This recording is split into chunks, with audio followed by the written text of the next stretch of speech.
It's not how much money you make, but how much money you keep, how hard it works for you, and how many generations you keep it for.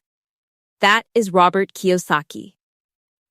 And the uncomfortable truth behind that sentence is that most Americans who look wealthy by one measure are quietly failing by all the others.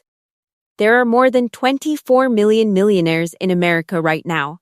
24 million. That sounds like extraordinary prosperity. It sounds like the American dream working exactly as it was designed. But here is what that number does not tell you. According to Bloomberg financial data, households with a net worth between $1 million and $2 million have 66% of that wealth locked inside their home and illiquid retirement accounts. They cannot spend it. They cannot access it in an emergency. They cannot use it to pay a hospital bill, cover a job loss, or handle the kind of financial crisis that arrives without warning and does not wait for a convenient time. They are millionaires on paper. And they are one bad month away from serious financial trouble in real life. And this is not just a millionaire problem. According to the Federal Reserve Survey of Consumer Finances, the majority of American household wealth is concentrated in two places: home equity and retirement accounts. Both of them are locked. Both of them come with penalties, timelines, and conditions attached to accessing them. And yet millions of American families look at those numbers, feel financially secure, and make decisions based on a net worth figure that cannot actually protect them when life goes wrong. That gap between what you are worth on paper and what you can actually use is what this episode is about. And it is costing American families in ways that do not show up until the exact moment when the money is most urgently needed. I want you to meet Kevin. Kevin is 52 years old. He lives in Sacramento, California. He and his wife have owned their home for 18 years. They bought it for $280,000. Today, according to their last appraisal, it is worth $740,000. Their mortgage balance is just over $100,000. That means they have roughly $640,000 in home equity. Kevin also has a 401k with a current balance of about $218,000. He has been contributing to it for 22 years. Add it together. Kevin's net worth, on paper, is somewhere around $850,000. By Schwab's 2024 Modern Wealth Survey, which found that Americans say it takes a net worth of $2.5 million to be considered wealthy, Kevin is not wealthy. But most people in his neighborhood would describe him as doing very well. His house is nice, his retirement is growing, he looks secure. Last year, Kevin was laid off. Not fired, laid off. In a round of corporate restructuring that eliminated his entire department. He received 12 weeks of severance, and then he sat down to figure out how long his family could actually survive on what they had in liquid, accessible form. Checking account, $11,000. Savings account, $6,200. Total accessible money, $17,200. $17,000. For a family with an $850,000 net worth. His monthly expenses, mortgage, insurance, utilities, food, car payments were $6,100. He had less than 3 months of runway. After that, the options were to pull from the 401k, triggering a 10% early withdrawal penalty plus income taxes, which would cost him roughly 30 to 40% of whatever he withdrew, or take out a home equity loan, which meant new debt on a house he had spent 18 years paying down. Kevin's wealth was real, but it was not available. And the difference between real and available is exactly the difference between financial security and financial panic. Here is why this happens to smart, responsible people like Kevin. Human beings anchor their sense of financial security to the biggest number they can point to.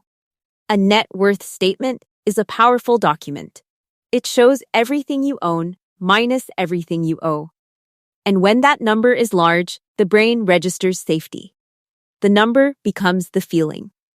And once a feeling of safety is established, the urgency to build liquid reserves fades. Why keep cash earning low returns when your house is appreciating? Why save aggressively when your retirement account is growing? The numbers are working. Everything must be fine. According to Schwab's 2024 Modern Wealth Survey, 48% of Americans describe themselves as wealthy when they feel financially happy, not necessarily when the math says they are. Feeling wealthy and being liquid are two entirely different conditions. And the feeling is what most people act on. Financial psychologists call this the wealth illusion. The belief that a number on a screen represents real-world financial safety, regardless of whether that number can actually be converted into usable money when it is needed. Home equity feels like money. A 401k balance feels like money. But in the moment of crisis, both of them behave more like walls than wallets. Let me show you how widespread this problem actually is. According to the Federal Reserve Board of Governors, the median American household has only about $5,000 in liquid financial assets, checking accounts, savings accounts, money market funds that can be accessed without penalty. $5,000. While the median household net worth, including home equity and retirement accounts, is significantly higher. The gap between what families have on paper and what they can actually use in an emergency is not a few $1,000s for most households. It is the vast majority of their wealth. According to U.S. Census Bureau data, home equity is the single largest component of wealth for middle-class American families. For many households between the 40th and 80th percentiles of wealth, more than half of their entire net worth is locked inside their primary residence. A home they live in. A home they cannot sell quickly, partially, or without triggering a cascade of costs and obligations. And retirement accounts, while critically important for long-term security, come with a built-in access problem for anyone under 59.5 years old. Early withdrawal means a 10% federal penalty on top of ordinary income taxes. For someone in a 22% tax bracket, pulling $30,000 from a 401k in an emergency costs them nearly $10,000 in taxes and penalties before the money even reaches their bank account.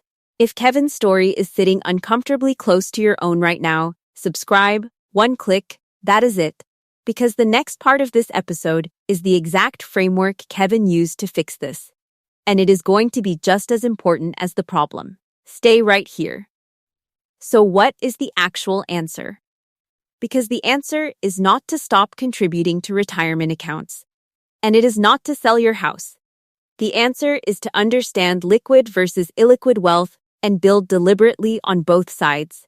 Financial planners and researchers consistently recommend that households maintain 3 to 6 months of essential living expenses in fully liquid, accessible accounts before counting any illiquid asset as part of their financial safety net.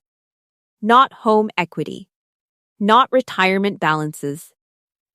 Actual cash or cash equivalents that can be accessed in 24 hours without penalty. For Kevin, with monthly expenses of $6,100, that means somewhere between $18,000 and $37,000 sitting in a high-yield savings account at all times. Not invested. Not locked. Available.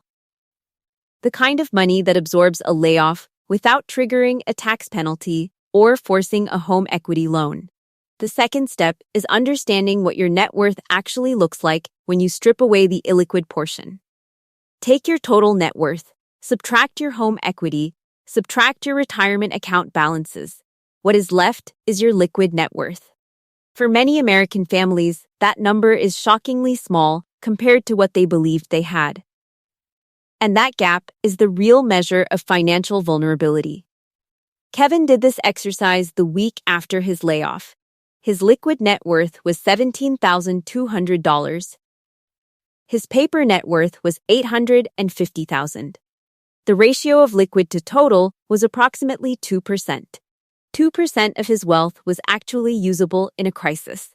The third step is what financial planners call the liquidity ladder. You build it in stages. Fully liquid emergency fund first, 3 to 6 months of expenses in a high-yield savings account. Then a second tier of accessible but slightly less liquid savings, a brokerage account holding broadly diversified, low-cost index funds that can be liquidated within a few days if needed and accessed without age restrictions or penalties. Then, and only then, do you maximize tax-advantaged but locked retirement contributions.